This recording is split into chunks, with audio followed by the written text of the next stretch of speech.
Hello friends, welcome to my channel PCS with Chauhan. Guys, मेरा नाम है कीरा चौहान। दोस्तों, यहाँ पे हम लोग कर रहे हैं दृश्य आईएएस की क्विक बुक, जिसमें भारतीय संविधान राज्य व्यवस्था की बात कर रहे हैं और एवं गवर्नेंस। तो दोस्तों, यहाँ पे चैप्टर नंबर 13 चल रहा है, जो कि है केंद्र राज्य संबंध, यानी कि सेंटर स्टेट रिलेशनशिप। तो इस यहाँ पे आप लोग मेरा व्हाट्सएप नंबर, टेलीग्राम पेज जो है ज्वाइन कर सकते हैं, जिसका लिंक जो है आपको मेरे वीडियो के डिस्क्रिप्शन में मिल जाएगा। वहां पे आपको पीडीएफ रिलेटेड हेल्प मिल जाएगी, या कोई भी क्वेरी तो आप मुझे व्हाट्सएप करिएगा। तो गाइस, जितना हम कर चुके थे उससे आगे की हम यहाँ पे बात करने वाले हैं।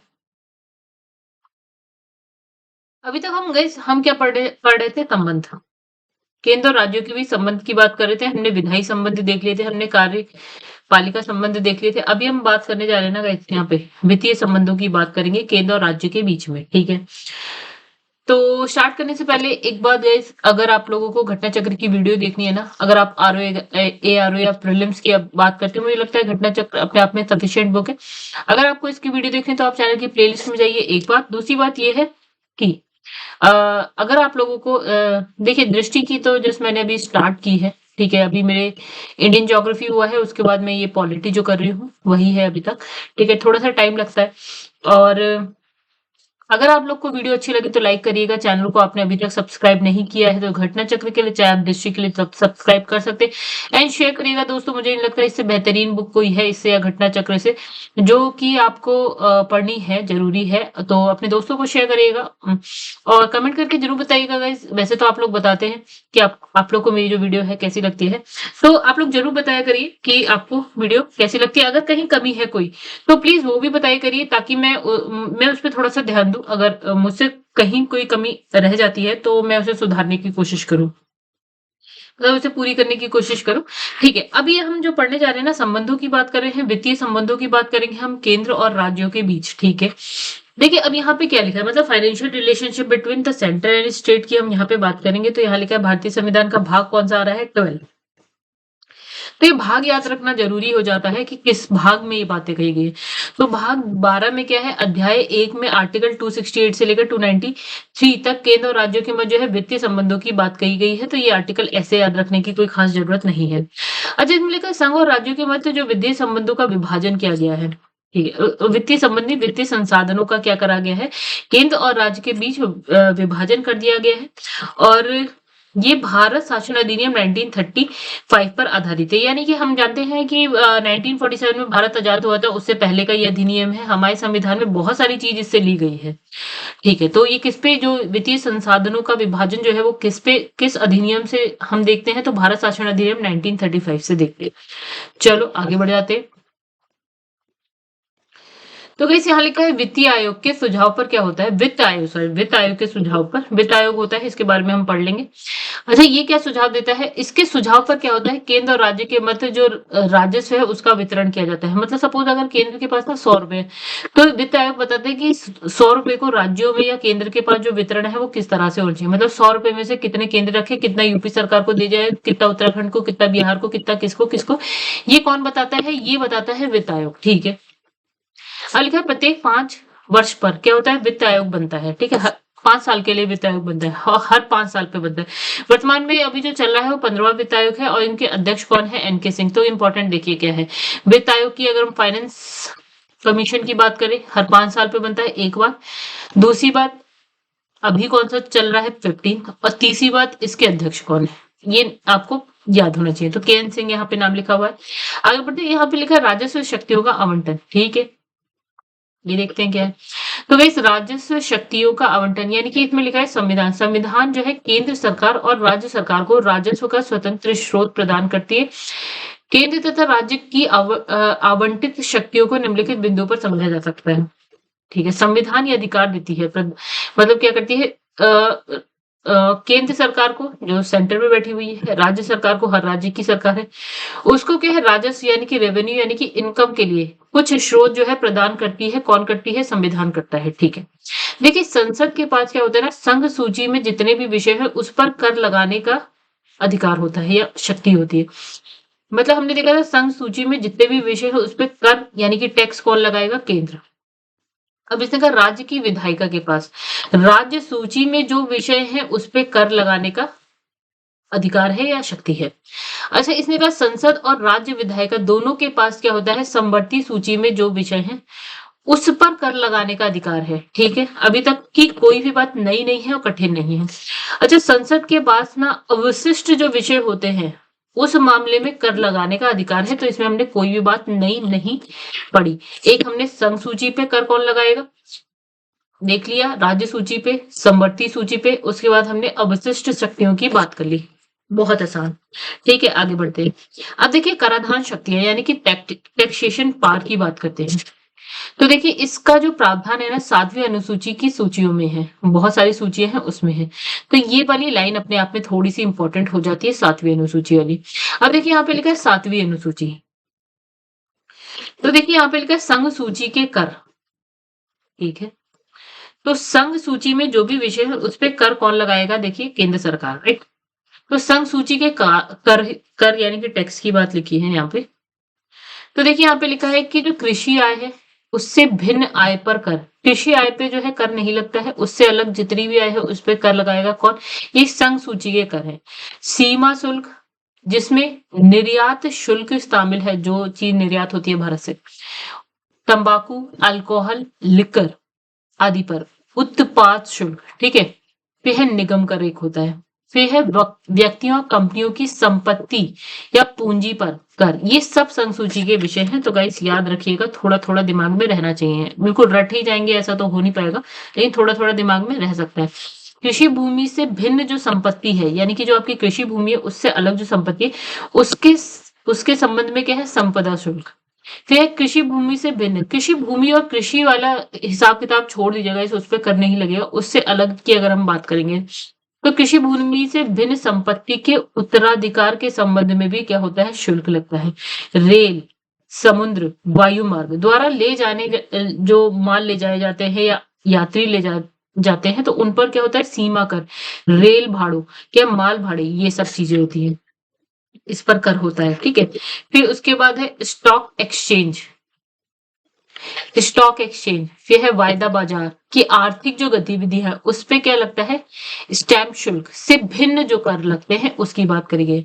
विनिमय पत्र, चेक, वचन पत्र, साख पत्र, बीमा पॉलिसियों, शेयर के हस्तांतरण और उसकी प्राप्ति के संबंध में क्या है, स्टैंप शुल्क।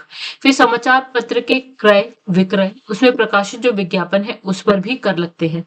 सेवाओं पर कर लगते हैं, सर्विस टैक्स। समाचार पत्रों से भिन्न माल के अंतरराज्यीय व्यापार व वाणिज्य या वाणिज्य के दौरान होने वाले क्रय और विक्रय पर कर। अंतरराष्ट्रीय व्यापार वाणिज्य के दौरान होने वाले माल के पारेषण पर कर।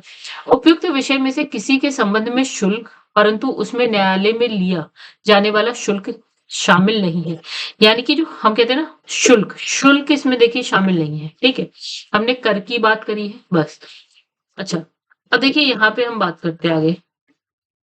अब हम राज्य सूची के भी कर देख लेते हैं, क्या है भैया। तो देखिए भू राजस्व का निर्धारण करती है, निर्धारण और संग्रहण करना, ये देखिए इस पे ये सब राज्य सूची में आता है।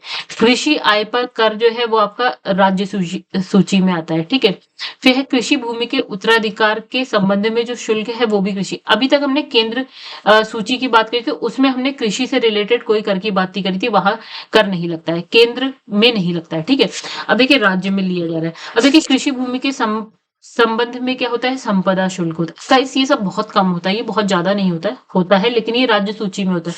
भूमि भवनों पर कर लगता है। फिर है क्या है, संसद की विधियों के अधीन रहते हुए खनिज संबंधी अधिकार पर क्या होता है, कर। फिर इसमें लिखा है राज्यों में निर्मित उत्पादित अल्कोहलिक लिकर पर कर। ठीक है, अन्य राज्यों की तुलना में प्रतिकारी शुल्क लगता है। तो बस इस पे बहुत ज्यादा वो परेशान मत होइएगा कि ये क्या क्या है यार, इतना मैं कैसे याद रखूं। बस इसे बस एक नजर पढ़ लीजिए। ठीक है, कुछ कुछ याद हो जाए बहुत अच्छी बात है, जो आसान आसान है सब याद हो जाएगा। किसी स्थानीय क्षेत्र में उपभोग या विक्रय के लिए माल के प्रवेश पर कर। समाचार पत्र, रेडियो, दूरदर्शन द्वारा प्रसारित जो विज्ञापन है उससे भिन्न जो विज्ञापन होंगे ना उस पर कर। ठीक है। विद्युत के जो उपकरण है या विक्रय पर क्या हो गया, कर हो गया। फिर समाचार पत्र से भिन्न माल के क्रय विक्रय पर कर। सड़कों, अंतरदेशीय जलमार्ग द्वारा ले जाए जाने वाले जो माल हैं, ठीक है, या यात्री हैं, उन पर भी कर होगा। सड़कों के उपयोग योग्य वाहन पर कर होगा। ठीक है। जीव जंतुओं, नौकाओं पर कर, पथ कर। ठीक है। और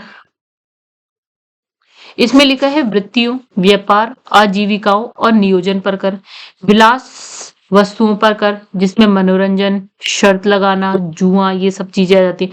संघ सूची में विनिर्दिष्ट दस्तावेज से भिन्न जो दस्तावेज हैं उसके संबंध में क्या, स्टैम्प शुल्क। फिर वही बात लगी, उपरोक्त विषयों से संबंधित जो शुल्क हैं, शुल्क किंतु इसमें किसी न्यायालय में लिए जाने वाले शुल्क ये सब शामिल नहीं है। अब देखिए हम आ जाते हैं तीसरी सूची होती है हमारी समवर्ती सूची। तो यहाँ पे देखिए न्यायिक स्टैंपों से भिन्न स्टैंप शुल्क। ठीक है। समवर्ती सूची के विषय से संबंधित शुल्क, परंतु उसमें किसी न्यायालय द्वारा लिए जाने वाले शुल्क शामिल नहीं है। तो ये तो कुछ भी नहीं था गाइस, ये दो ही बातें। ठीक। अब इसमें लिखा ध्यान है कि भारत सरकार द्वारा भारत को एकीकृत साझा बाजार बनाने के लिए एक नया अप्रत्यक्ष कर लाया गया, जिसे हम क्या बोलते हैं, जीएसटी बोलते हैं, यानी कि वस्तु एवं सेवा कर बोलते हैं। ठीक है। अच्छा, जीएसटी विनिर्माता से लेकर उपभोक्ता वस्तु एवं सेवाओं की आपूर्ति पर एकल कर है। मतलब देखिएगा इस जीएसटी क्या है, एकल कर है। ठीक है। विनिर्माता से लेकर उपभोक्ता, यानी कि जो बना रहा है और जो यूज कर रहा है, वहां से लेकर वहां तक वस्तुओं सेवाओं की आपूर्ति। तो यहाँ लिखा है गाइस, यहाँ पे लिखा है केंद्रीय और राज्य स्तर पर इसमें जो है अग्रलिखित करों को शामिल किया गया है। चलिए देखते हैं कौन कौन से। अग्रलिखित मतलब होता है जो आगे लिखा हुआ है। तो देखिए केंद्रीय स्तर पर जो कर इसमें शामिल है, जीएसटी में जो केंद्रीय स्तर पर कर शामिल है उसकी बात करते हैं। जैसे आपका केंद्रीय उत्पाद शुल्क, फिर है उत्पाद शुल्क, औषधि एवं प्रसाधन उत्पाद। ठीक है। अतिरिक्त उत्पाद शुल्क विशेष महत्व की वस्तु है। अगर आपने घटना चक्र पढ़ी है, नहीं पढ़ी है, तो घटना चक्र बहुत जरूरी होती है ये जानने के लिए कि मुझे क्या स्किप करना है, किस पे कम ध्यान देना है, क्या नहीं पढ़ना है। ठीक है। तो बस घटना चक्र में बार बार इसलिए क्यों कहती हूँ, क्योंकि उसमें पिछले बहुत सारे साल, 20 साल से भी ज्यादा सालों के क्या है, क्वेश्चन पेपर मिल जाते हैं। तो क्वेश्चन पेपर से आपको एक आइडिया लग जाता है यार क्या मुझे छोड़ देना है या किस पे मुझे कम ध्यान देना है। एक नजर में मैं ये बुक पूरी करवा दूंगी, लेकिन एटलीस्ट आपको जब तक आप घटना चक्र नहीं पढ़ेंगे ना दोस्तों, तब तक आप ये नहीं समझ पाएंगे कि मुझे क्या छोड़ना है। देखिए बहुत कुछ मैंने भी नहीं पढ़ा है, लेकिन एक घटना चक्र अपने आप में पर्याप्त बुक है समझने के लिए कि पेपर क्या पूछता है। ठीक है। कि जो एग्जामिनर है वो क्या पूछता है। ठीक है। जैसे अभी मैं एक बात बताऊं कि अगर मैं पीसीएस की तैयारी कर रही हूं तो मुझे यहाँ पे ये बात समझ में आ जाएगी कि मुझे ये बकवास बहुत ज्यादा याद रखने की जरूरत नहीं है। मतलब ठीक है, ये मेरे दिमाग में होनी चाहिए चीजें। ठीक है। हल्की फुल्की एक इमेज सी बनी रहनी चाहिए, लेकिन मुझे इस पे बहुत अपना टाइम वेस्ट नहीं करना है। ठीक है। याद रखना नहीं है, रटना नहीं है, ये काम नहीं करना है मुझे। ठीक है। बस एक नजर मुझे डाल लेनी है कि भैया मेरे सिलेबस में, मेरे बुक में चल रहा है ये सब, तो मुझे बस एक नजर डालना है। हालांकि ये यूपीएससी के लिए के पर्पज से ये बुक बनाई गई है, पीसीएस वाले भी इसमें इंक्लूड मतलब हो जाते हैं, लेकिन ये पर्पस यूपीएससी का है, लेवल बहुत ज्यादा है। ठीक है। तो मतलब मैं ये समझाना चाह रही हूँ कि अगर इसको आप रट रहे हैं तो ये आप मूर्खता कर रहे हैं। ठीक है। और उस मूर्खता से बचने के लिए आपको घटना चक्र जैसी किताबें पढ़ लेनी चाहिए। मैं को ये नहीं कह रही कि आप पढ़िए ही पढ़िए, मैं नहीं आप पे जोड़ती, लेकिन मुझे लगता है कि जो इम्पोर्टेंट है वो इम्पोर्टेंट है। आज मुझे कैसे पता कि ये मूर्खता नहीं पूछेगा पीसीएस। ठीक है। क्यों? क्योंकि मैंने शायद ये बुक पढ़ रखी है और मुझे पता है क्या क्वेश्चन पूछा गया है, क्या नहीं पूछा गया। जब ऐसे आप 4 बार पढ़ लोगे तो आपको अपने आप ही समझ में आएगा कि मुझे क्या छोड़ देना है। ठीक है। किस पे क्या मुझे पढ़ के आगे चलना है। ठीक है। अब देखिए उत्पाद शुल्क, औषधि और प्रसाधन उत्पाद, किस पे मुझे एक नजर डालनी है बस ये बात। फिर इसमें लिखा है अतिरिक्त उत्पाद शुल्क हो गया, विशेष महत्व की वस्तु। अतिरिक्त उत्पाद शुल्क टेक्सटाइल उत्पाद हो गया। अतिरिक्त सीमा शुल्क सामान्यतः इसे क्या लिखा है, काउंटर वेलिंग ड्यूटी के नाम से जाना जाता है। अतिरिक्त विशेष सीमा शुल्क हो गया, सेवा कर हो गया। ठीक है। उसके बाद यहाँ पे केंद्रीय अधिभार और उपकार। ठीक है। अब देखिए यहीं पे हम देख लेते हैं क्या लिखा है जी। तो चलिए, फिर यहाँ पे लिखा है राज्य स्तर पर शामिल कर हो गया, तो ये हो गया राज्य वैट। दूसरा इसमें लिखा है केंद्रीय बिक्री कर। तीसरा इसमें लिखा है विलासिता कर, क्रय कर, प्रवेश कर, मनोरंजन कर, विज्ञापनों पर कर, लॉटरी, सट्टेबाजी, जुए पर कर। फिर है राज्य अधिभार एवं उपकर।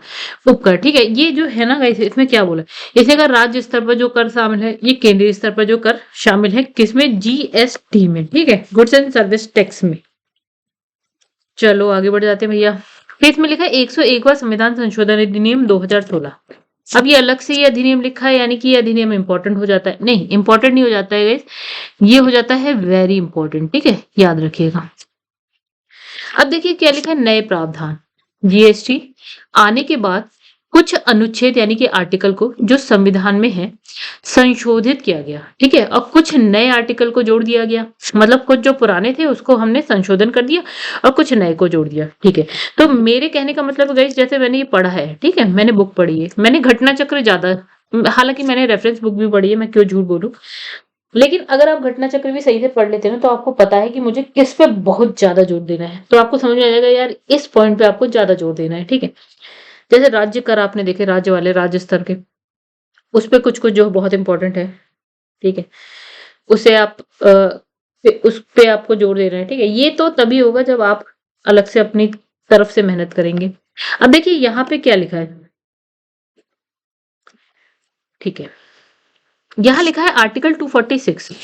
इसमें लिखा है आर्टिकल 246 के तहत ये व्याख्या की गई कि संसद को जीएसटी और आईजीएसटी दो हो गए।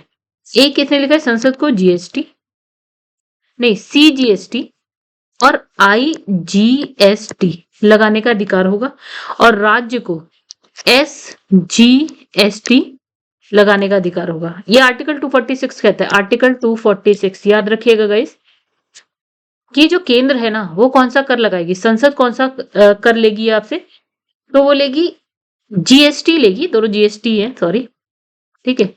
तो एक हो गया ये, सी मतलब सेंटर, और आई मतलब होता है guys inter state. Inter state जैसे आप कोई वस्तु यूपी से बिहार ले जा रहे हैं, तो यहाँ पे जब ले जाएंगे ना, तो आपका जो ट्रक है ना एक स्टेट को क्रॉस करके दूसरे स्टेट जाएगा, तो यहाँ ये इंटर स्टेट होता है। तो इंटर स्टेट जो टैक्स है वो कौन ले रहा है, संसद, ठीक है। इस मतलब इसे लगाने का अधिकार किसको है, संसद के पास।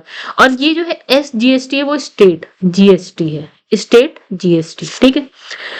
तो सी मतलब सेंटर, आई मतलब इंटर और एस मतलब स्टेट, ठीक है। अब आप लोग समझ गए होंगे, आसान था। चलो फिर उसके बाद हम बात करेंगे आर्टिकल 248 की। 246 हमने रट लिया, एक हम रटना नहीं, बहुत सिंपल था। 248 में इसने कहा कि कौन से विधानमंडल के पास कौन से अधिकार होंगे, मतलब कौन से विधानमंडल के पास कौन से अधिकार। 246 से 48, 246, 247, 248 तीनों सूचियों से संबंधित है। यानी इसमें देखिए क्या है, इसमें तीनों सूचियां आती हैं, जैसे आपकी संघ सूची होगी, राज्य और समवर्ती सूची होगी, ठीक है। इसमें लिखा है कौन से विधानमंडल के पास कौन से अधिकार हैं, ये बताया है आर्टिकल 248 में, ठीक है। आगे बढ़ते अब 268 ए में क्या है गाइस, इसमें लिखा है 268 ए पहले सेवा कर यानी कि सर्विस टैक्स का प्रावधान करता था, ठीक है। अब ये अनुच्छेद संविधान से क्या कर दिया गया, समाप्त कर दिया गया, तो इंपॉर्टेंट हो गया, ये तो खत्म हो गया। 269 की बात करते हैं, तो इसमें पहले जो अंतरराज्यीय लेन देन होता था उस पर कर जो है कौन लगाता था, केंद्र, परंतु उसे राज्य में बांट दिया गया, राज्यों में बांट दिया गया, ठीक है। अंतरराज्यीय लेन देन पर पहले कौन लगाता था कर, कौन लगाता था, कौन लगाता था, संघ मतलब केंद्र लगाता था, लेकिन अब राज्य, ठीक है। 269 में अब एक नया आर्टिकल जोड़ दिया गया, क्या है आपका 269 ए, ठीक है। इसमें आ गया IGST, inter inter state GST का प्रावधान कर दिया गया। ये अंतरराज्यीय लेन देन पर लगता है। क्या लगता है? सॉरी गाइस, एक चीज और देखिए, हाँ यहाँ पे लिखा है अंतरराज्यीय लेन देन पर कौन सा लगता है? ये वाला लगता है आर्टिकल 269A। अब अगर वस्तु का बाहर से आयात होगा तो वे सीमा शुल्क के साथ साथ क्या है, आईजीएसटी भी लगेगा। मतलब इसने यहाँ पे कहा कौन सा आर्टिकल 269 को जोड़ दिया। अब यहाँ पे आईजीएसटी की बात हम करने लगे। ठीक है, अब इसमें क्या है, अगर आप यूपी में हैं, ठीक है, बिहार से कोई क्या बोलते हैं वस्तु यहाँ यूपी में आती है, तो देखिए उस पे ना सीमा शुल्क कहाँ गया, सीमा शुल्क तो लग ही रहा है, प्लस उसके साथ आईजीएसटी भी लगेगा। ठीक है, अब इसमें लिखा है 2017 1 जुलाई 2017 के बाद जो भी वस्तु आयातित होती है, यानी कि दूसरे राज्य से आपके राज्य में आ रही है या आपके राज्य से मतलब आ रही है, आयात हो रहा है, वे अंततः जिस राज्य में उपभोग होंगी, मतलब समझिए आ रही है कोई वस्तु यूपी से और जा रही है बिहार की तरफ, ठीक है, तो समझिए अब, ठीक है, यानी आयात यहाँ पे हुआ है, आयात, ठीक है। तो अब इसने कहा कि 1 जुलाई 2017 के बाद से क्या हुआ, जो भी वस्तु आयातित होगी वे अंततः जिस राज्य में उपभोग होगी, उपभोग उसका कहाँ हो रहा है, बिहार में हो रहा है, यानी यूज कहाँ हो रही है, बिहार में, तो उस राज्य को उसके आयात पर आईजीएसटी का आधा हिस्सा मिलेगा। ठीक है, यानी कि आईजीएसटी का आधा हिस्सा किसको मिल जाएगा, बिहार को मिल जाएगा। ठीक है, अब लिखा है कि उस राज्य को उसके आयात पर आईजीएसटी का आधा हिस्सा मिलेगा। इस प्रकार पहली बार राज्यों को आयात में से कुछ हिस्सा मिलेगा। ठीक है, फिर विशेष आर्थिक क्षेत्र पर भी क्या है, आपका आईजीएसटी लगेगा। ठीक है, आगे बढ़ते हैं। ओके, इतनी बात आपको समझ में। आर्टिकल 270 देखिए गाइस, तो आर्टिकल 270 इसमें लिखा है आर्टिकल 270 के तहत जो कर केंद्र लगाता और वसूलता था, उसके बाद इसे राज्य में बांट दिया गया, मतलब बांट दिया जाता था। सपोज कि सेंटर क्या करता था, कर लेता था, ठीक है, कुछ पैसा इसने लिया, अब ये क्या है, अलग अलग राज्यों को इसे बांट देगा। अब साथ में जीएसटी से जो राजस्व एकत्रित होगा उसमें अर्थात जीएसटी और आईजीएसटी में केंद्र का जो आधा हिस्सा है वह कर भी विभाज्य पूल का हिस्सा बनेगा और वित्त आयोग के अनुशंसाओं के अनुसार केंद्र और राज्य के बीच बांट दिया जाएगा। ठीक है, मतलब समझिए यहाँ पे, मतलब इसने कहा 270 जो आर्टिकल था उसमें कह रहा है कि सेंटर जो है ना टैक्स लगा रहा है और उस टैक्स को वसूल रहा है और उसके बाद ये क्या कर रहा है, बांट दे रहा है राज्यों को, स्टेट्स को, यूपी को, बिहार को, मध्य प्रदेश को, किसी को भी बांट दे रहा है। तो इसने कहा अब क्या हुआ कि जो जीएसटी से जो टैक्स जो है ना सेंटर यानी कि केंद्र ले रहा है, वो क्या करता था कि केंद्र का उसमें क्या होता है, जीएसटी से टैक्स किस तरह से ले रहा है, सीजीएसटी और आईजीएसटी के थ्रू ले रहा है। ठीक है, तो उसका जो आधा हिस्सा होता था वो किसके पास रहता था गाइस, केंद्र के पास रहता था। अब क्या हो रहा है ना, जो ये आधा हिस्सा है ना उस वह कर भी क्या है, विभाज्य पूल में आ जा रहा है। विभाजन मतलब अब इसका भी विभाजन हो जाएगा और वित्त आयोग की अनुशंसा पर क्या है ना, केंद्र और राज्य के बीच में उसका भी बंटवारा हो जा रहा है। यानी इसने कहा कि सीजीएसटी और आईजीएसटी से जो राजस्व केंद्र के पास आ रहा है उसका आधा हिस्सा तो रखता था केंद्र, आधा बांट देता था। ठीक है, तो इसने कहा जो ये आधा हिस्सा रख रहा है ना उसका भी अब क्या होगा, विभाजन होगा। ठीक है, किस किस के बीच में, केंद्र और राज्यों के बीच में हो जाएगा और इसकी अनुशंसा कौन देगा, वित्त आयोग बनाएगा, इसका क्या बांट देंगे। ठीक है, आगे बढ़ जाते हैं हम लोग। अब देखिए आर्टिकल 271 क्या कहता है, इसमें दो बातें समाहित हैं, दो बातें इसमें क्या है, अधिभार है और एक है उपकर। ठीक है, इससे संबंधित केंद्र सरकार के पास विशेष उपाय थे। ठीक है, केंद्र का कर संग्रह कम होने पर केंद्र आर्टिकल 269 आर्टिकल 270 में जो कर का प्रावधान था उन पर अधिभार और उपकर लगा सकता था। देखिए अधिभार उपकर आप कह सकते हैं, उपकर जैसे हो गया आपका कर पर कर, मतलब कर टैक्स है और उस पर टैक्स लगा देना। ठीक है, चलो। अब इसने कहा कि केंद्र का कर संग्रह जब कम होता था ना, तो केंद्र आर्टिकल 269 270 पर जोर पर मतलब 269 से जो कर ले रहा है, 270 से जो कर ले रहा है, उस पर ये क्या करता था, अधिभार, अधिभार मतलब सरप्लस होता है, अधिभार या उपकर लगा देता था। ठीक है, जिसमें जो भी कर केंद्र लगाता था उसका सारा पैसा केंद्र को मिलता था और राज्यों को कोई पैसा नहीं मिलता था। लेकिन अब इसमें क्या हो गया, जो भी कर राजस्व प्राप्त होगा, ठीक है, अब वह वित्त आयोग के सुझाव पर केंद्र और राज्य के बीच में बंट जाएगा। मतलब ये समझिए कि यहाँ पे जो कर मिल रहा है ना, पहले के टाइम में क्या होता था, वो पूरा का पूरा केंद्र के पास रहता था। लेकिन बाद में क्या हुआ ना, कि जो भी कर मिल रहा है ना, वो केंद्र और राज्यों में बट जा रहा है। मतलब बाद में ये अच्छा हो गया, ये कह लीजिए, यानी राज्यों को पैसा ज्यादा मिलने लग गया। ठीक है, अब देखिए इसमें लिखा है राज्यों की कराधान शक्ति पर नियंत्रण, मतलब जो राज्य जो टैक्स लगाते हैं उस पर नियंत्रण की बात हो रही है।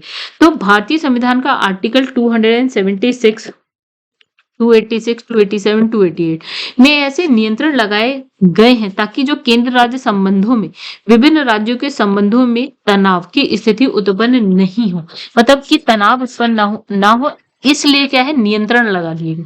आर्टिकल 276 में क्या प्रावधान है कि प्रत्येक राज्य का जो विधानमंडल है, राज्य सूची में प्रदत्त जो शक्तियां हैं उसके अनुसार जो है आपका वृत्तियों, व्यापारों, आजीविकाओं और नियोजनों पर कर लगा सकता है। ठीक है, राज्य सूची के विषय में, ठीक है, राज्य सूची में जो शक्तियां हैं उसके अनुसार ये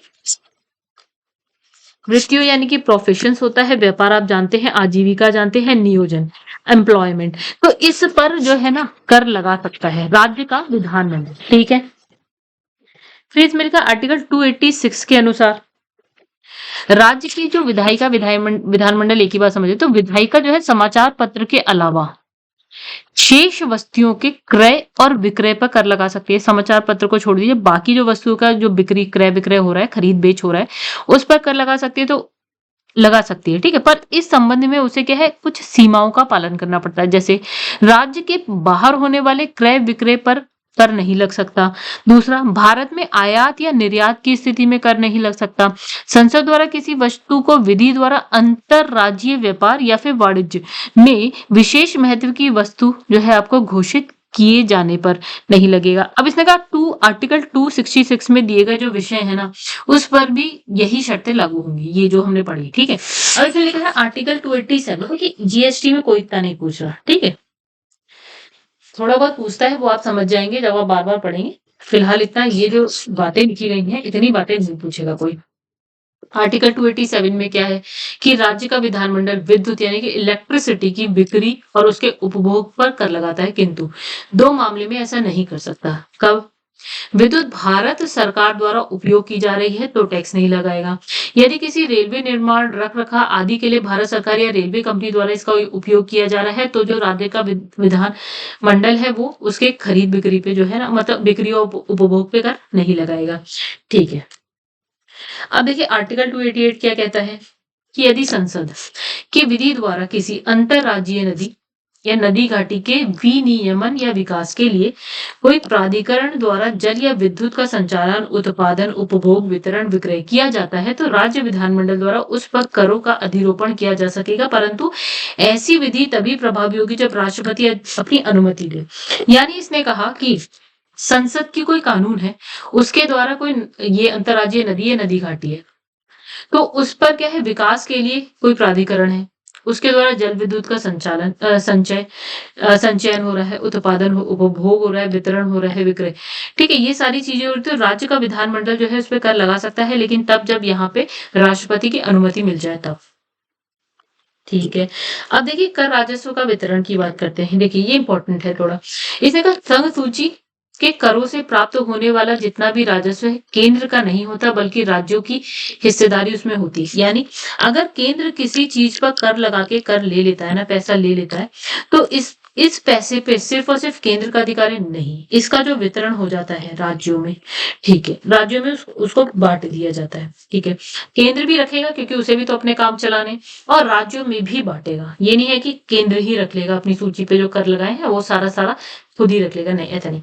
देखिए 80वें संविधान संशोधन अधिनियम जो 2000 में पारित हुआ है, उसके पहले दो ही ऐसे कर थे जिन्हें केंद्र और राज्य के बीच में बांटा जा रहा था, ठीक है। यानी कि 2000 ये वाला जो संविधान संशोधन हुआ है 80वां, तो उससे पहले इसने कहा क्या था, सिर्फ दो कर ऐसे थे जो केंद्र और राज्यों के बीच में बट रहे थे, सेंट्रल स्टेट के बीच में, सिर्फ दो कर, ठीक है। आय, एक तो हो गया यहाँ पे आयकर, ठीक है। तो एक हो गया आयकर, कॉर्पोरेशन टैक्स और कृषि आय से भिन्न, मतलब कॉर्पोरेशन टैक्स इसमें नहीं लगाया गया, कृषि आय नहीं। और दूसरा था केंद्रीय उत्पाद शुल्क। तो ये दो ऐसे कर थे जो सेंटर और स्टेट दोनों में के बीच में बट रहे थे, ठीक है। अब देखिए फिर इसने कहा कि 80वें संविधान संशोधन अधिनियम के द्वारा क्या होता है कि जहां आर्टिकल 270 की भाषा पूरी तरह बदल दी गई, तो वहीं ये व्याख्या की गई कि 268, 269 में जो कर है या 271 में जो अधिभार है उसको छोड़कर संघ सूची में जितने भी कर या शुल्क हैं उसको केंद्र और राज्यों के बीच में बांट दिया जाएगा। मतलब इसने कहा कि यहाँ पे 270 की आर्टिकल 270 में जो लिखा है वो पूरी तरह से चेंज हो गया। क्या बोला इसने कहा, 268, 269 से जो आप कर ले रहे हैं, 271 से जो अधिभार ले रहे हैं, इतना बस आप छोड़ दीजिए, बाकी जो संघ सूची में निर्दिष्ट जितने भी विषय हैं उस पर अगर कर लिया जा रहा है या शुल्क लिया जा रहा है तो वो सेंटर और स्टेट दोनों में बांट दिया जाएगा। पहले सिर्फ आयकर और केंद्रीय उत्पाद शुल्क इसे सेंटर और स्टेट्स में बांटा जा रहा था, लेकिन अब जो है ना इसकी सीमा जो है काफी बढ़ गई, ठीक है, विस्तार हो गया उसका। यानी कि अब जो स्टेट को बहुत सारे केंद्र के ऐसे कर मिल जा रहे थे, ठीक है, मतलब पैसा मिल जा रहा है। वितरण का ये नया फॉर्मूला हस्तांतरण की वैकल्पिक योजना कहलाता है। फिर लिखा है 88वां संविधान संशोधन अधिनियम 2003 के माध्यम से एक नया आर्टिकल 268 का जोड़ा गया और सेवा कर यानी कि सर्विस टैक्स को क्या है संवैधानिक स्तर प्रदान किया गया, ठीक है। आगे बढ़ते हैं। अब लिखा वर्तमान में संघ सूची के विभिन्न करों के राजस्व का वितरण, ठीक है। अब देखिए संघ सूची के बहुत सारे कर से जो पैसा मिल रहा है उसका वितरण हो रहा है। देखिए राज्य केंद्र तो कुछ ना कुछ रखेगा ही, उसके बाद वितरण अलग अलग स्टेट्स में हो रहा है, यूपी, बिहार, मध्य प्रदेश, छत्तीसगढ़, इन सब में पैसा बट रहा है। क्योंकि राज्य को क्या है ना गाइस, पैसों की कमी है तो पैसा वैसे ही इस तरह से मिल जाता है राज्य को, फिर भी कमी रहती है। देखिए केंद्र द्वारा लगाए जाने वाले किंतु राज्यों के द्वारा एकत्रित और प्रयुक्त किए जाने वाले कर, देखिए बहुत सारे कर ऐसे हैं जो केंद्र लगा देता है, केंद्र लगाएगा लेकिन उसको एकत्रित कौन करता है, राज्य। और फिर एकत्रित करने के बाद यूज कौन करता है, राज्य करता है, ठीक है। एकत्रित भी राज्य कर रहा है, यूज भी इस कर को राज्य कर रहा है। कौन से करें भैया, देखते हैं चलो क्या चीज है इसमें। तो आर्टिकल 268 के अनुसार ऐसे कर का अधिरोपण संसद की विधि द्वारा किया जाता है, परंतु राज्यों को अपने राज्य क्षेत्र में इन करों को स्वयं एकत्रित और प्रयुक्त करने का संवैधानिक हक होता है। यानी लगा कौन रहा है, केंद्र लगा रहा है, लेकिन राज्य क्या है उसको एकत्रित कर रहा है, यानी कि कलेक्ट कर रहा है और यूज भी कर रहा है। तो इन करों से प्राप्त होने वाली जो राशि है सीधे राज्यों का हिस्सा बन जाती है, यानी कि अब राज्य ही यूज कर रहा है, एकत्रित कर रहा है तो राज्य का हिस्सा बन गई। भारत की संचित निधि में शामिल नहीं है ये बात, ठीक है, ये पैसा भारत की संचित निधि में नहीं शामिल है।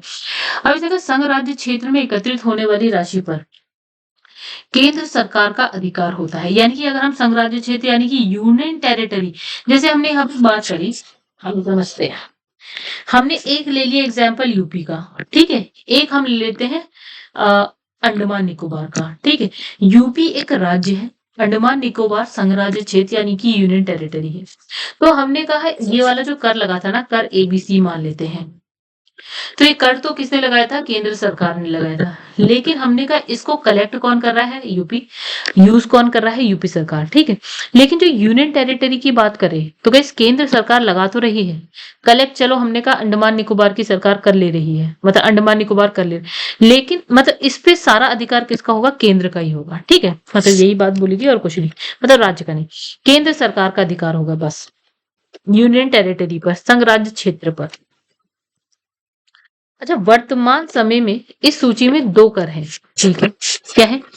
संघ सूची से वर्णित स्टैम्प शुल्क, शेयर, वचन पत्रों आदि का क्रय विक्रय तथा हस्तांतरण। ठीक है, मतलब स्टैम्प शुल्क की बात करें कि स्टैम्प शुल्क ऐसा है जो केंद्र लगाती है, राज्य एकत्रित करके यूज कर लेते हैं। संघ सूची में वर्णित जो औषधियों और प्रसाधन उत्पाद जिसमें अल्कोहल और क्या है नारकोटिक्स शामिल है पर लिए जाने वाला उत्पाद शुल्क, ये भी राज्य ही कलेक्ट करता है, राज्य ही इसको यूज कर लेता है। ठीक है, अब इसने कहा कि केंद्र द्वारा लगाए, अब दूसरा पॉइंट देखते हैं, दूसरा केस। पहला केस हमने देख लिया था जिसमें केंद्र कर लगा रहा था, राज्य उसको एकत्रित करके यूज कर रहा था। अब दूसरा हमारे पास है केंद्र द्वारा लगाए जाने वाले, केंद्र और राज्य के द्वारा एकत्रित और प्रयोग किए जाने वाले कर। यानी कि आप इसे समझिए, इससे लगा कौन रहा है? ये कर केंद्र लगा रहा है। एकत्रित कौन कर रहा है? केंद्र भी कर रहा है और राज्य भी कर रहा है, स्टेट और सेंटर दोनों एकत्रित कर रहे हैं। और यूज कौन कर रहा है? यूज भी यही दोनों कर रहे हैं। लगाने का नाम लिया जाए तो सिर्फ सेंटर लगा रहा है, यूज और एकत्रित दोनों कर रहे हैं। चलो आइए देखें क्या है कहानी। देखिए आर्टिकल 268 का से संबंधित इस सूची में सिर्फ सेवा कर है, यानी कि सिर्फ इसमें आता है सर्विस कर, सर्विस टैक्स। ठीक है, इसका अधिरोपण संसद द्वारा किया जाता है। ठीक है, संविधान इस कर के संग्रहण और राशि के प्रयोग में केंद्र राज्य का हिस्सा प्रदान करता है, यानी कि इसका संग्रहण भी केंद्र राज्य करेगा और जो है उसका यूज भी केंद्र और राज्य करेगा। कितना हिस्सा किसको मिलना चाहिए ये बात कौन बता रहा है? संविधान। तो संविधान ही आगे देखेंगे। किंतु इसे एकत्रित और बंटवारा किए जाने की व्यवस्था संसद विधि द्वारा की जाती है। मतलब एकत्रित कैसे करें? संसद की विधि में लिखा है, कानून में लिखा है। उसका बंटवारा कैसे करें वो भी यहीं से हमें पता चलता है। वर्तमान में केंद्र स्वयं इस कर का संग्रहण करती है एवं इसकी प्राप्तियों को केंद्र और राज्य में बांट देती है। मतलब अब यह है कि लगा तो केंद्र है, लेकिन वर्तमान में ऐसा ना, संग्रहण भी कौन कर ले रहा है? केंद्र कर रही है, लेकिन बांट दोनों में दे रही है, यानी कि केंद्र और राज्य दोनों में बांट दे रही है। अब देखिए एक केस ऐसा आता है, तीसरा केस देखिए, केंद्र द्वारा लगाए जाने वाले, एकत्रित किए जाने वाले परंतु राज्यों को सौंपे जाने वाले। यानी इसे लगा कौन रहा है? सेंटर। एकत्रित कौन कर रहा है? सेंटर। लेकिन यूज इसका कौन कर रहा है? यानी बांटा इसे किस में जा रहा है? स्टेट्स में, यानी कि राज्यों में बांट दिया जा रहा है। ठीक है, ये सिर्फ लगा रही है, एकत्रित कर रही है केंद्र। अच्छा, आर्टिकल 269 से संबंधित करों को केंद्र द्वारा लगाया एकत्रित किया जाता है, परंतु इसकी जो प्राप्ति है उसको संसद द्वारा निर्धारित रीति से क्या है? राज्यों में बांट दिया जाता है। तो गाइस कुछ भी ऐसा नहीं है जो समझ में ना आए, बहुत आसान है। अच्छा, ये राशि भी भारत की संचित निधि का हिस्सा नहीं होती है, सीधे राज्यों को दे दी जाती है। वर्तमान में इसमें दो कर आते हैं, एक समाचार पत्र को छोड़कर जो शेष वस्तु है उसके अंतरराज्यीय व्यापार या वाणिज्य के दौरान होने वाले जो क्रय विक्रय है। अंतरराज्य मतलब अंतराराज्य मतलब मतलब राज्य में राज्य तो अंतरराज्य अंतराराज्य एक ही राज्य के अंदर होता है, एक होता है अंतरराज्य, एक होता है अंतराराज्य। तो ये एक ही राज्य के अंदर व्यापार वाणिज्य में जो क्रय विक्रय हो रहा है वो ठीक है राज्यों को मिल जाएगा। लगा भी केंद्र रही, एकत्रित भी वही कर रही है, लेकिन मिल किसको जाएगा? राज्य को। माल सामान के अंतरराज्यीय पारेषण पर कर। ठीक है, उसके बाद आगे बढ़ जाते हैं। अब एक और केस आ गया, चौथा। केंद्र द्वारा लगाए जाने वाले, एकत्रित किए जाने वाले किंतु केंद्र और राज्यों में बंटवारा हो रहा है। मतलब लगा कौन रहा है? सेंटर। एकत्रित कौन कर रहा है? सेंटर। बंटवारा किस में हो रहा है? सेंटर और स्टेट में। ठीक है, बस। तो ऐसे कर जो है आर्टिकल 270 में की गई है। मतलब ऐसे कर की चर्चा कहाँ मिलेगी आपको? आर्टिकल 270 में मिल जाएगी। 80वें संविधान संशोधन अधिनियम 2000 के बाद आर्टिकल 270 में नई व्यवस्था की गई है, जिसके अनुसार 3 अपवादों को छोड़ दिया जाए तो संघ सूची के सभी कर को केंद्र और राज्यों में बांट दिया जाएगा।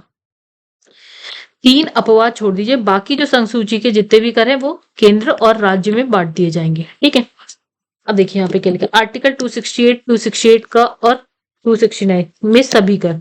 देखिए अपवाद बताया, वो 3 अपवाद जो थे वो बता रहा है।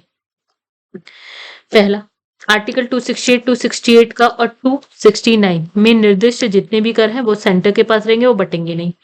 आर्टिकल 271 के तहत किसी कर या शुल्क पर लगाए जाने वाला जो अधिकार है, अधिभार है, यानी कि सरचार्जेस हैं, वो भी सेंटर के पास रहेंगे, बटेंगे नहीं।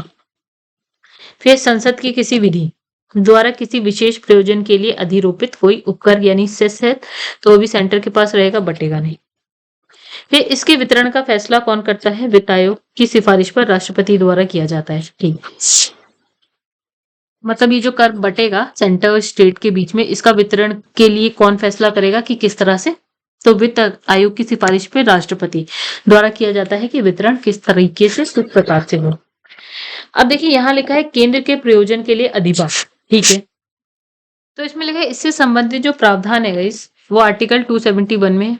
271 में प्रावधान है कि आर्टिकल संसद जो है ना, आर्टिकल 269 और 270 में जितने भी कर हैं उसमें से किसी या किन्हीं पर केंद्र सरकार के प्रयोजनों के लिए जो है अधिभार लगा सकती है, ठीक है। चल, अधिभार लगा सकती है और ऐसे अधिभार की संपूर्ण प्राप्तियां भारत की संचित निधि का हिस्सा बनेगी। मतलब जो भी अधिभार होगा वो सारा का सारा कहाँ जाएगा? संचित निधि में भारत की। चलो एक चीज देख लेते हैं पहले, अधिभार होता क्या है या उपकर होता क्या है, ठीक है। देखिए उपकर किसी विशेष उद्देश्य के लिए लगाया जाता है, जबकि अधिभार क्या होता है? किसी विशेष उद्देश्य के लिए कोई विशेष उद्देश्य की आवश्यकता नहीं होती। ये जो है ना, ये किसी विशेष उद्देश्य के लिए। देखिए अधिभार की प्राप्तियां सामान्य राजस्व की तरह सीधे भारत की संचित निधि में चली जाती हैं। यानी अधिभार से जो पैसा मिल रहा है वो सीधे संचित निधि में जाएगा, और उपकार की जो उपकर की जो राशि है एक निश्चित मद से जुड़ी होती है। देखिए दोनों में समानता ये होती है कि दोनों संसद की विधियों द्वारा आरोपित होती हैं और दोनों की प्राप्तियों में राज्यों का कोई हिस्सा नहीं होता है।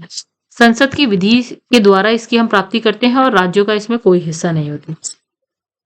चलो अब देखते हैं, ठीक है। तो इसने यहाँ पे क्या बोला कि आर्टिकल 269, 270 में निर्दिष्ट जो कर है उसमें से किसी या किन्हीं पर केंद्र सरकार के प्रयोजनों के लिए क्या है? अधिभार लगाया जा सकता है, और इसमें राज्यों को कोई हिस्सा नहीं मिलता। ये कहाँ कहाँ जा रही है? संचित निधि का हिस्सा होता है। संसद द्वारा ये अधिभार आर्टिकल 268, 268 और 268 का में वर्णित जो कर है उस पर नहीं लगाया जा सकता है। वर्तमान में सेवा कर पर 2 तरह के उपकर लगाए जाते हैं, परंतु अधिभार नहीं। जबकि आयकर और कुछ करों पर क्या है? संसद ने अधिभार लगाया हुआ है, ठीक है।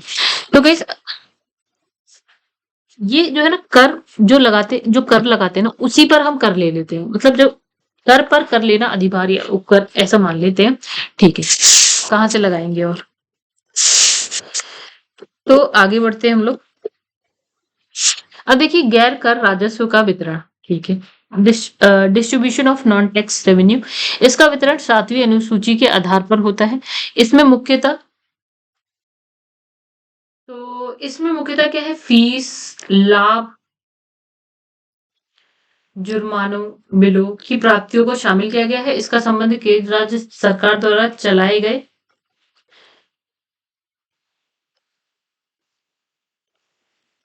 एक मिनट दोस्तों,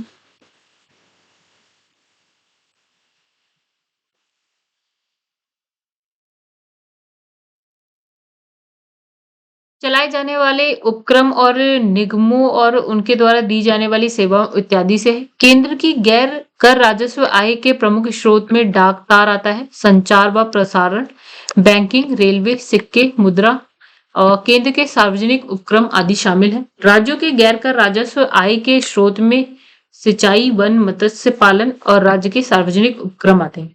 अब यहाँ पे हम बात करते हैं अनुदान की।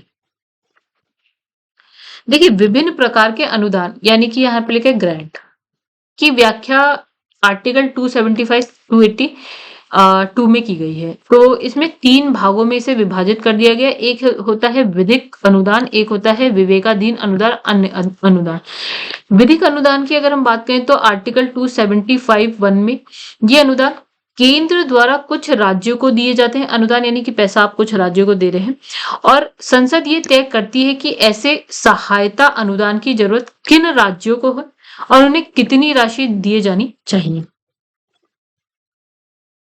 अच्छा, जो राशि संसद जो है विभिन्न राज्यों के लिए निर्धारित करती है वे प्रत्येक वर्ष भारत की संचित निधि पर भारित होते हैं। यानी कि जो भी अनुदान संसद राज्यों को दे रही है वो जो है ना, वो भारत की संचित निधि से निकाले जाते हैं, बस ये समझिए। आर्टिकल 275 के परंतुक में अनुसूचित जनजातियों के कल्याण के संबंध में विधिक अनुदानों की विशेष व्याख्या के अनुसार यदि कोई राज्य सरकार केंद्र सरकार की सहमति या अनुमोदन से ऐसी विकास योजनाएं जो जनजातियों के कल्याण में सहायक हो या राज्य के अनुसूचित क्षेत्रों के प्रशासन का स्तर राज्य के शेष क्षेत्रों के स्तर तक उन्नत हो सके, तो केंद्र सरकार ऐसी योजनाओं के लिए देखिए मेन इसमें ना राज्य सरकार ये पैसा कब लेती है केंद्र सरकार से? आप ऐसा समझिए कि जो अनुसूचित जनजातियां हैं उनके कल्याण के लिए, ठीक है। तो इसमें क्या है,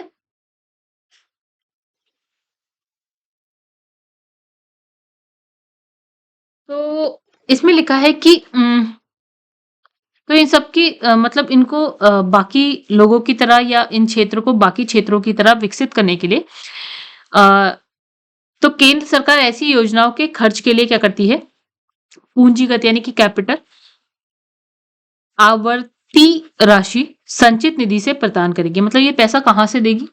संचित, भारत की संचित निधि से केंद्र सरकार ये पैसा राज्य सरकार को देगी। यही प्रावधान अलग परंतुक में असम के संबंध में कुछ विशिष्ट उपबंधों के साथ किया जाता है। मतलब असम के केस में देखा जाए तो कुछ विशिष्ट उपबंध हैं जिसमें ऐसा कुछ किया जाता है कि असम को केंद्र की संचित निधि से पैसा निकाल के दिया जाता है। दूसरा अनुदान क्या है? विवेकाधीन अनुदान। समझिए, आर्टिकल 282 के अनुसार क्या होता है, ये अनुदान देने की शक्ति केंद्र के साथ साथ राज्य के पास भी है। तो ऐसे अनुदान का जो प्रयोग है ना, सिर्फ लोक प्रयोजन के लिए किया जाता है, लोगों के कल्याण के लिए, उनसे रिलेटेड कोई आपको योजना वोजना कोई ला रहे हैं तो उसके लिए कर सकते हैं। तो केंद्र और राज्य सरकार विवेकाधीन अनुदान उन विषयों पर भी दे सकती है जिन पर विधि बनाने या प्रशासन करने की शक्ति उनके पास नहीं है, जैसे स्वास्थ्य शिक्षा से जुड़ी संस्थाओं पर, ठीक है, उसके लिए भी अनुदान दे सकती है। केंद्र सरकार भी दे सकती है, राज्य सरकार भी दे सकती है। सामान्यतः योजनागत लक्ष्यों की पूर्ति के लिए इस अनुदान का प्रयोग किया जाता है, जैसे मनरेगा, ठीक है, इसके लिए हम पैसा मतलब केंद्र सरकार भी दे सकती है, राज्य सरकार भी। पोलियो उन्मूलन के लिए आप, जनसंख्या नियंत्रण जैसे कार्यक्रम के लिए, ठीक है, ये विवेकाधीन अनुदान होते हैं। ठीक है, आगे बढ़ते हैं। फिर अन्य अनुदान भी लिखा है, यहाँ पे कुछ लिखा है आर्टिकल 273 से संबंधित एक विशेष व्यवस्था थी जो सिर्फ 10 वर्ष के लिए की गई थी। इसमें क्या प्रावधान था कि असम, बिहार, उड़ीसा, जो कि आज उड़ीसा है, या वेस्ट बंगाल को जूट और जूट उत्पादों पर मिलने वाले जो निर्यात शुल्क है ना, उसका कोई हिस्सा देने की बजाय सहायता अनुदान की कोई निश्चित राशि दी जाएगी। ठीक है, और उस राशि को भारत की संचित निधि पर भारित व्यय के रूप में रखा जाएगा। यानी कि कुछ स्टेट्स इसने बता दिए, जैसे असम, बिहार, उड़ीसा और वेस्ट बंगाल, यहाँ पे जूट का उत्पादन होता है। ठीक है, तो यहाँ पे क्या होता है ना, जूट और जूट उत्पादों पर जो निर्यात शुल्क जो मिलता था, ठीक है, उसका हिस्सा देने की बजाय क्या हुआ, सहायता अनुदान की राशि दी जाने लगी ने। ठीक है, तो इस राशि को कहां से दिया जाता था? भारत की संचित निधि से दिया जाता था। ठीक है, अब देखिएगा यहाँ पे लिखा है ना, तो दोस्तों यहाँ पे इस वीडियो को मैं एंड कर रही हूँ। नीति आयोग से हम नेक्स्ट जो वीडियो है वहां से करेंगे। ठीक है, अगर आप लोग को वीडियो पसंद आई हो तो इस वीडियो को लाइक जरूर करिएगा, है ना, और चैनल को सब्सक्राइब करिएगा और शेयर करिएगा अपने दोस्तों में। ठीक है दोस्तों, और घटना चक्र की वीडियो जरूर देखिएगा, क्योंकि मुझे लगता है कि यहाँ पे बहुत कुछ एक्स्ट्रा है, हमें एक्स्ट्रा पढ़ने की कोई जरूरत नहीं है। ठीक है, हम क्यों अपना टाइम वेस्ट करें, हम स्मार्ट स्टडी करेंगे, हमें बहुत ज्यादा मेहनत करने की जरूरत नहीं है। ठीक है, जितनी जरूरत है हम उतनी करेंगे, एक्स्ट्रा हम क्यों करें, नहीं करेंगे। चलिए गाइस, यहाँ फिलहाल इतना ही। ठीक है, अब हम नेक्स्ट वीडियो में मिलेंगे और ये चैप्टर हो जाएगा नेक्स्ट वीडियो में कंप्लीट, फिर हम बढ़ेंगे आगे। फिलहाल अभी के लिए इतना ही। तो दोस्तों मिलेंगे आपसे नेक्स्ट वीडियो में, तब तक के लिए धन्यवाद।